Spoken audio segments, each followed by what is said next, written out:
Hey guys, here playing Jin Techie, and we are going to play against Sunny. This list I've seen from him is all about the R&D lock, if it's the same one I'm thinking of.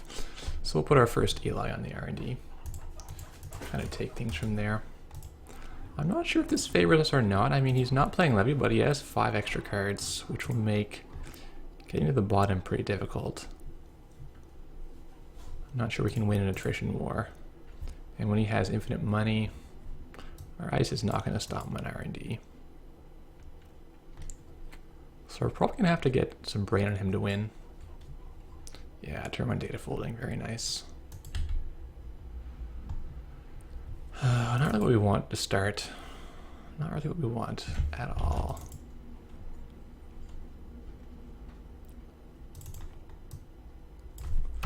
Play the lockdown on the remote. I feel like that's the best place for it.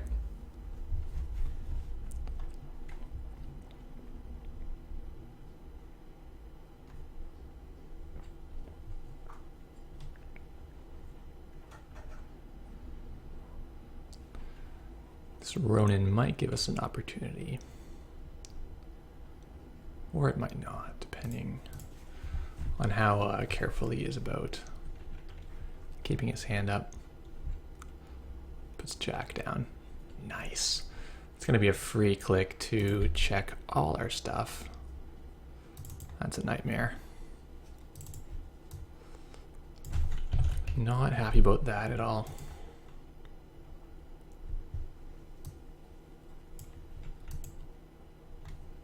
Because it means we can't just like tax his clicks by spamming out sideways.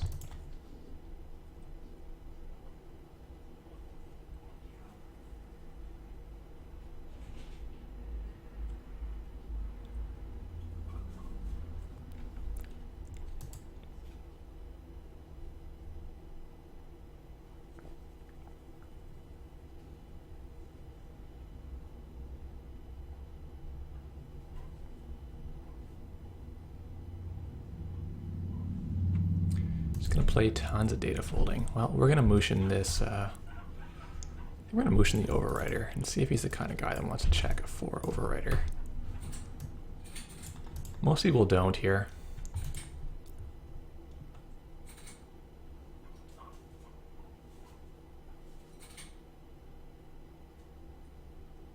But he might play Infiltration because Sunny doesn't have that many cards to fill up 50. So I wouldn't be surprised to see if he does play Infiltration.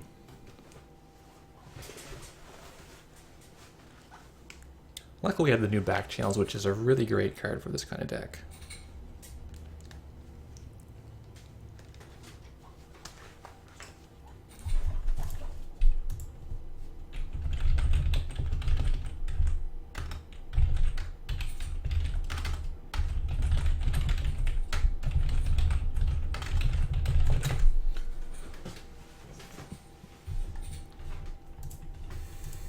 So he's nervous. He knows he can't check it safely. 4 brain pretty much kills him.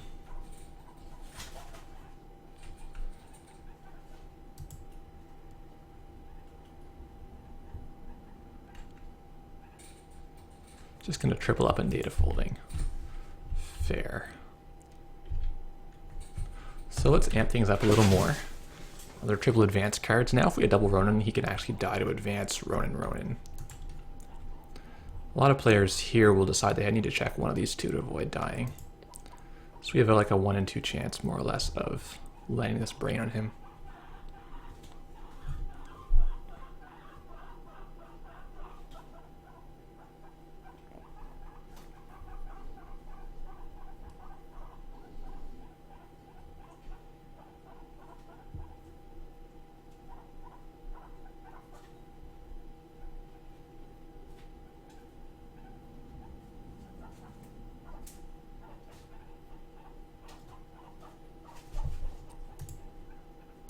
With no breakers, he has to think about running this one too. Like, both of us know that I'd rather put the Ronin behind the lockdown. But with Mushin, I'm going to Mushin pretty much anything that I draw.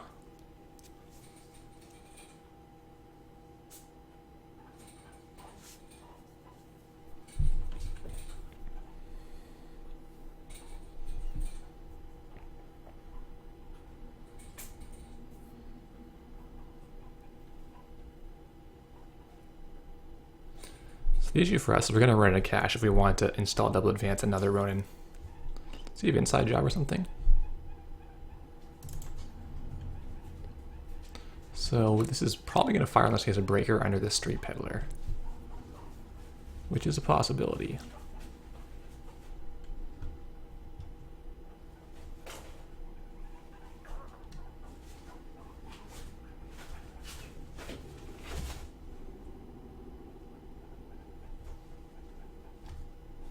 So he's running here in case it's a 3 in Jude bung. He can survive with 6 damage.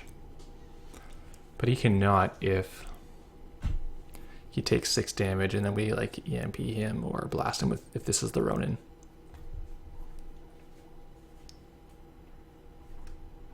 So I think he's made maybe a logical call here.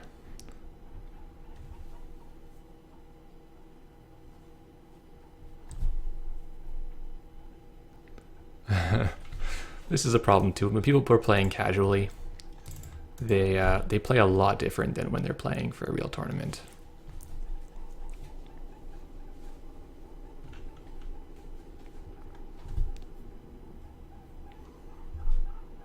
So you got to try getting their mindset. Like, how are they feeling about playing too risky? How are they feeling about taking big chances?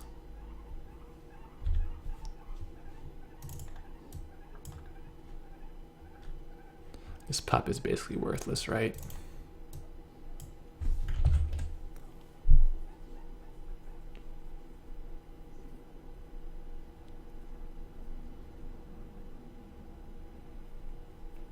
With him making 3 extra turn, there's no point really even resing this. Unless somehow he would get tagged and lose these. But I don't see that happening.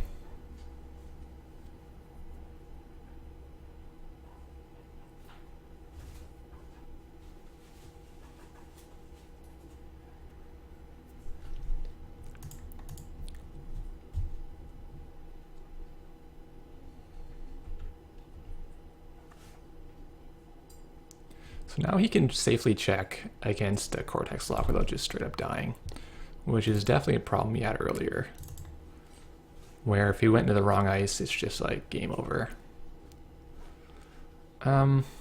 Let's go to 13, and I don't know, I kind of wanted him to run my HQ and hit this snare, but he might not want to do that.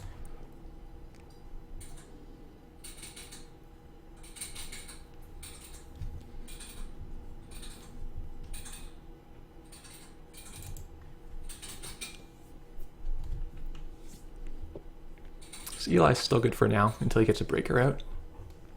He spends 2 clicks, it's a little risky.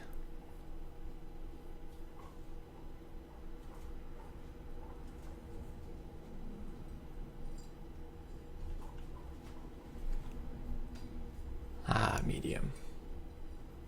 So he's going to go for it. He's going to just dig me. He doesn't have to access the full number of cards, though. That's something to remember about medium. You're allowed to access additional cards.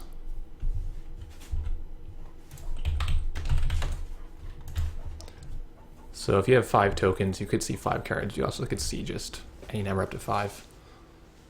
Well, 1 to 5. Oh no, it gets features now. I wanted that one. Boo.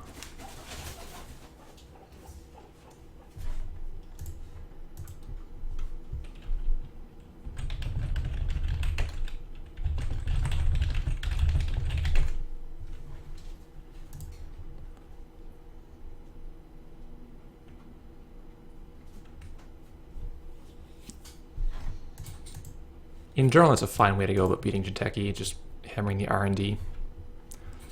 Because you can't hit the psychic fields, you can't hit the Ronins or Overriders that way.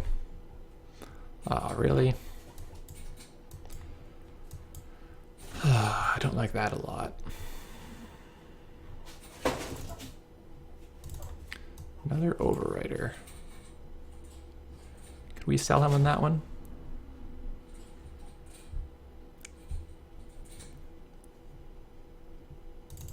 I'm not sure if we could or not.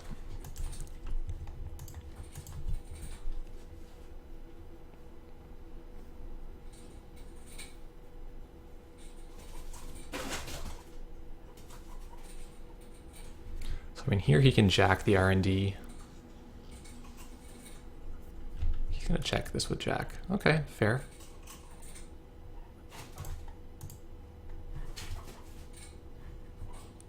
Strike Katie, striker. Oh well. Don't hate hitting those breakers. Because it's the Sentry and Code Gate ones.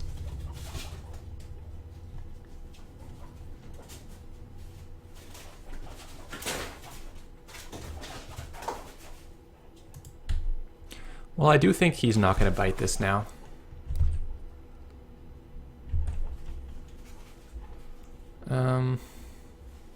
Yeah, I really don't think he's going to bite it. But he has no way to reduce our bank, so this should be okay. To just push and then cash out for big back channels.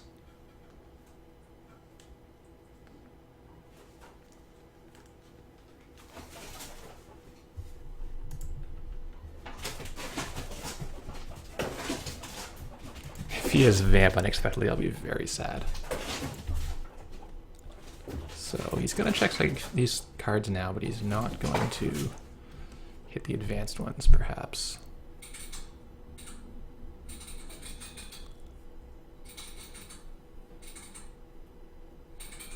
So sometimes when people see the overwriter, they're going to assume that the other card is not an overwriter. There's only 2 or 3 in the deck, usually 2 these days if you play Sweeps Week. So there's some chance he would come into this one. Nope, he's just going to check the unadvanced ones.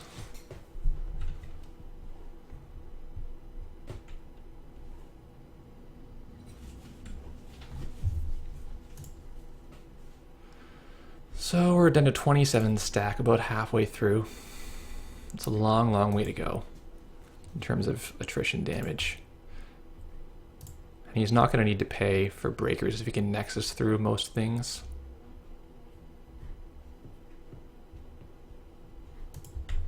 But if we can get our bank up, we can maybe do some... Get our bank up, we can maybe do... Oh, really? Another one? Can maybe pay against the nexus to tag him at an important moment. Maybe.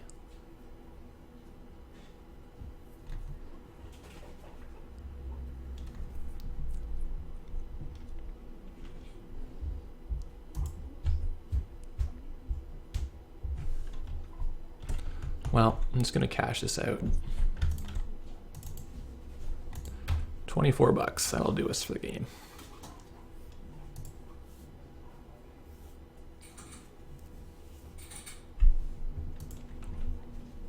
I think if I were him, I'd almost jack the archives here, just to see what that card was.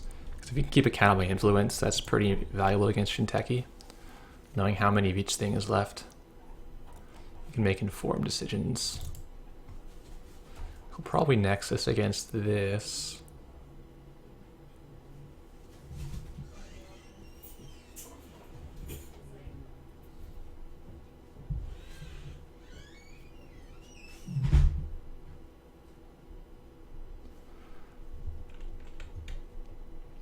I mean, we could pay a little bit of money here, but he can just pay over top of us. So I think we'll let this one go. I don't think there's any point getting, a money war when we can just use this money to not have to click for credits ever again.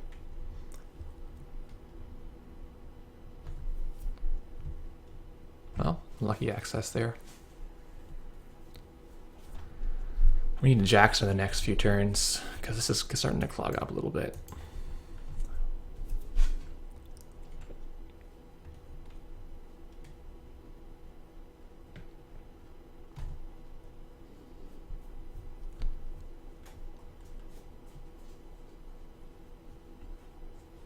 At a certain point, we have to think about Mushining one of these agendas.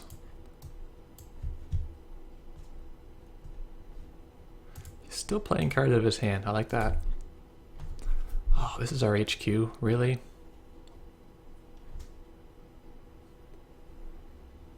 Don't like that a lot. Okay, that's okay. We want an Eli. I think we want us on the R&D. We need to keep him from just freely going through all our trashables with medium.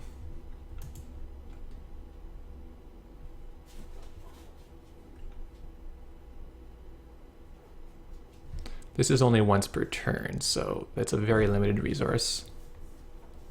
It's gonna jack into here.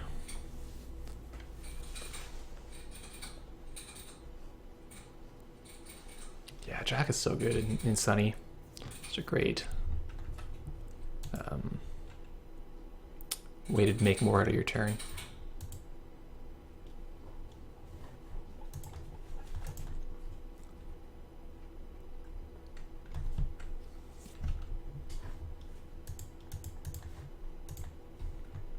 Gets a zoo down. Okay, now he can pay through this lockdown. It's still expensive, but he has the money. I really didn't want to Mushin these feudals.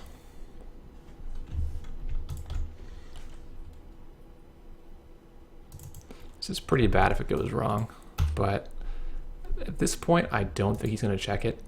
I think he may feel that he's safe enough in the R&D.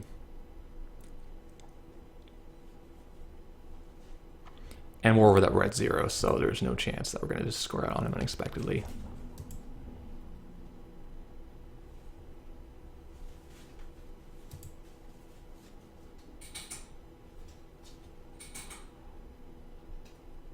I'm actually surprised he hasn't come to HQ a little bit more.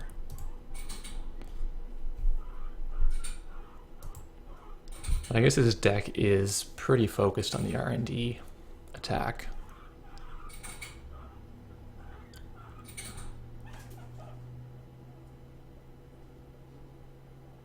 This is quite a high variance play. I wouldn't usually do the Mushin on Future Perfect, because if they get 3 points, you lose essentially. But in this scenario, I think his focus is going to be on the R&D. He's not going to go for it. I think even more so when he's seen me play traps and back channels them. Like if he thinks I'll just put anything down that can back channel it, that might be where he's headed. And he can think, okay, well, this is probably a trap because there's so little downside for me Mushining a trap now.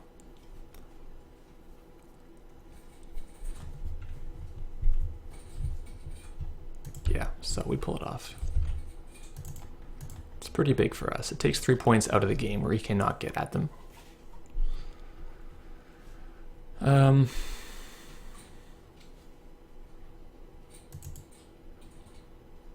I did it in the wrong order. I had to play that first, so when he had 5 cards in his hand, I have just thrown away a credit for no reason. Cool.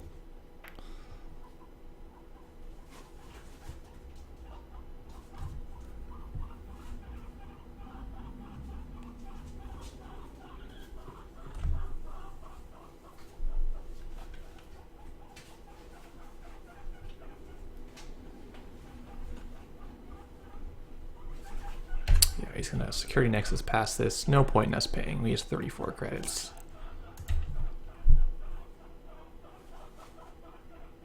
I cannot believe he missed the feudals because there's a lot of babies in here. It is just racks of babies. Evil versions of this guy. Dun dun dun.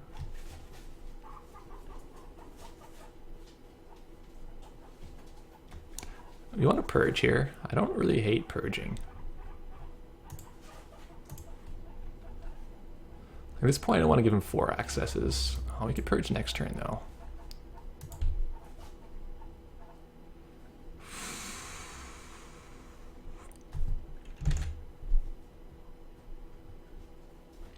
Makes me unhappy.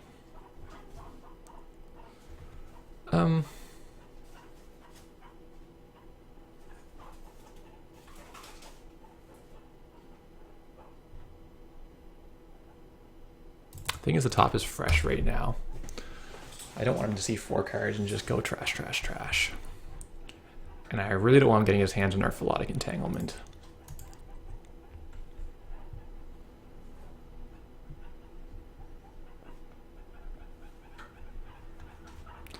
Like, hopefully he would convince him with his HQ access that there's not much in here. I don't know if that's gonna that's going to fly or not. We could shuffle back with our Jackson at some point. We want to put the snare back. Probably want to put back the back channels.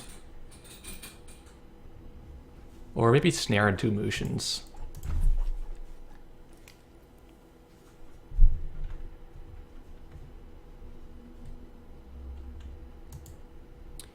Yeah, you know, at this point he's really not attacking our HQ very much. So I'm going to send back Mushin, snare, and Mushin.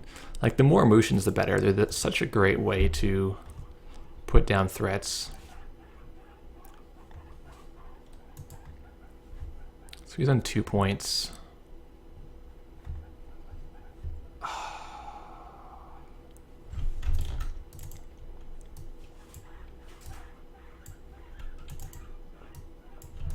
See if he'd go for this. I'm not sure if this is the right move.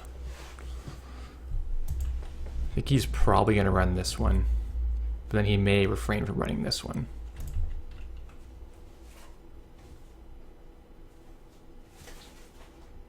So this makes the Philotic a little better, and we're just picking away at enemies down to 16.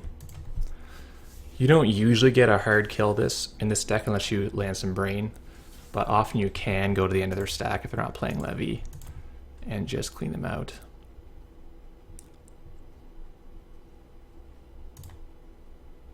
I think I would not have played the daily cast that he played. I think that was probably not needed.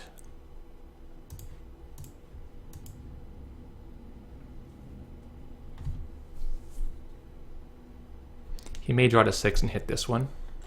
Nope, he's going to come to HQ. Fair.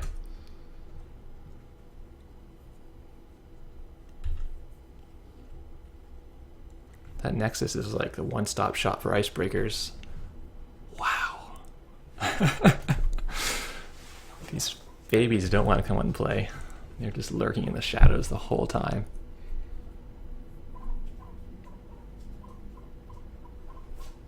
All right, well, we're going to go to 5.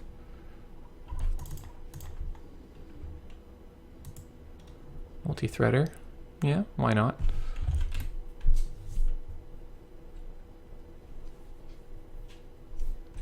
Patience is a virtue here.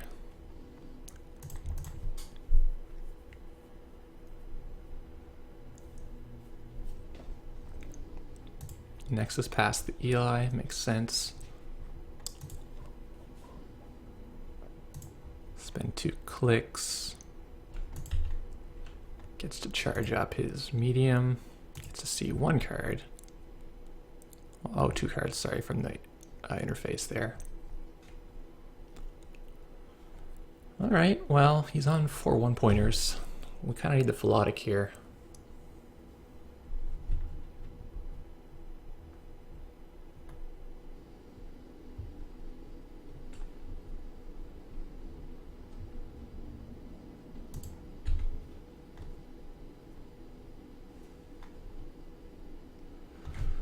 Alright, this is a moment where we need to get into his head.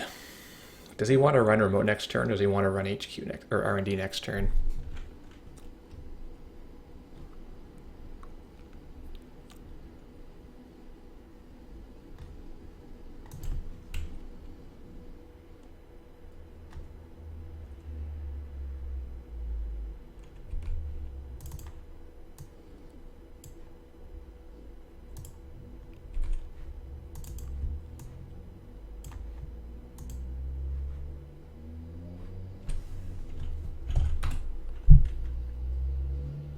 Hoping he's willing to take the bait on this and delay his R&D a turn since he just ran the R&D.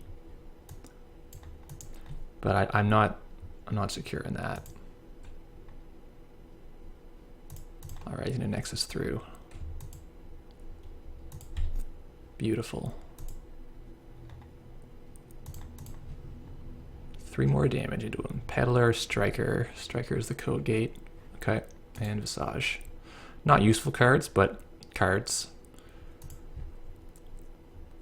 We're still playing at the bottom of this stack here.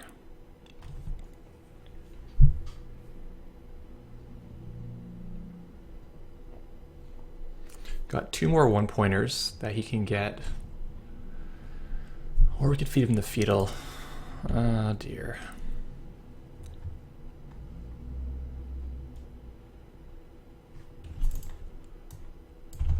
Now I'm really not sure if he's going to bite this one. But I'm okay if he doesn't, because we'll line it up for second back channels.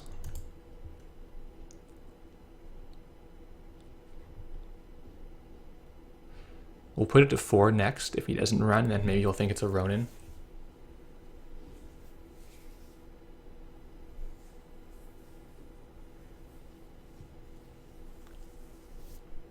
Nope, he's willing to just go to it. Fair. I mean, given that we're on match point, I don't blame him for this. And like, if he's in fact playing Levy, we're just done. Like, there's no way we can win if he's playing Levy. So we're gonna just hope he's not. Let's see what we've seen for influence so far.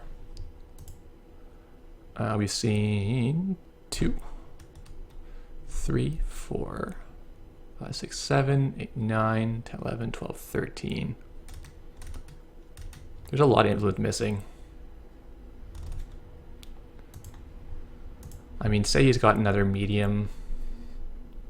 Man, what does he have?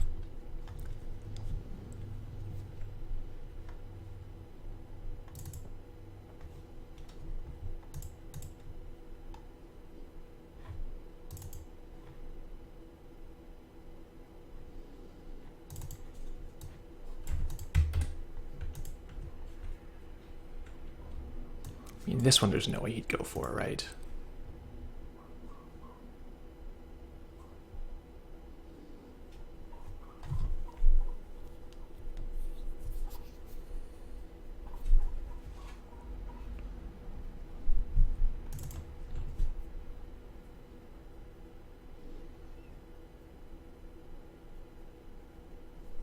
Is he gonna find a barrier breaker? Because I mean, at the moment he does, this these Eli's become worthless, and none of them are in the trash right now.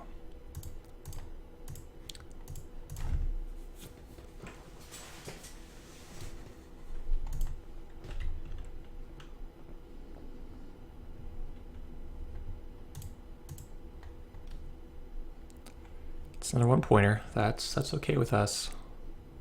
Though now we can't feed him a fetal is the problem.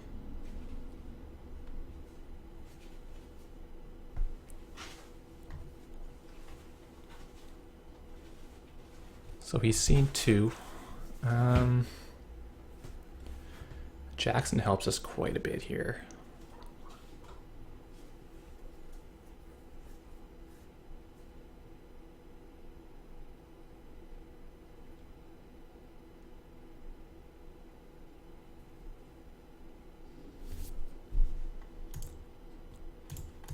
He's on 9 left.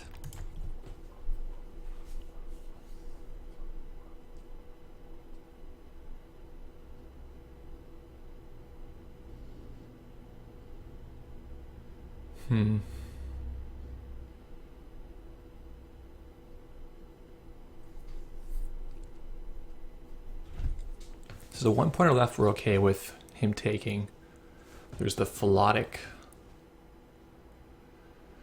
which is bad. The Philotic is the worst case if he takes that because he wins. Future prefer we get to play Psy at least for it.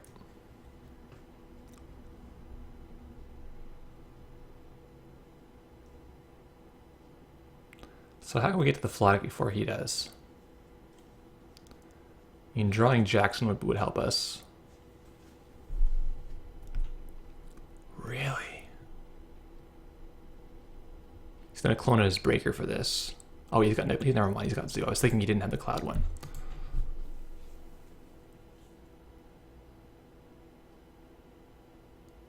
Oh, this is critical. What's his mindset here? He has so many credits, right? 2 is the obvious bid for him, but it's so obvious.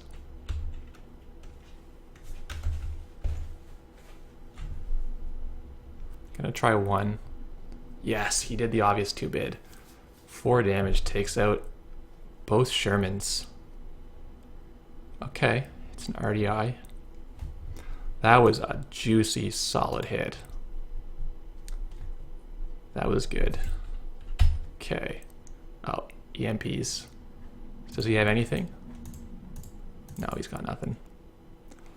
Whew, we actually got the flat line off that. I think he ran a bit late. I think he'd want to go there first action so you can at least draw up more.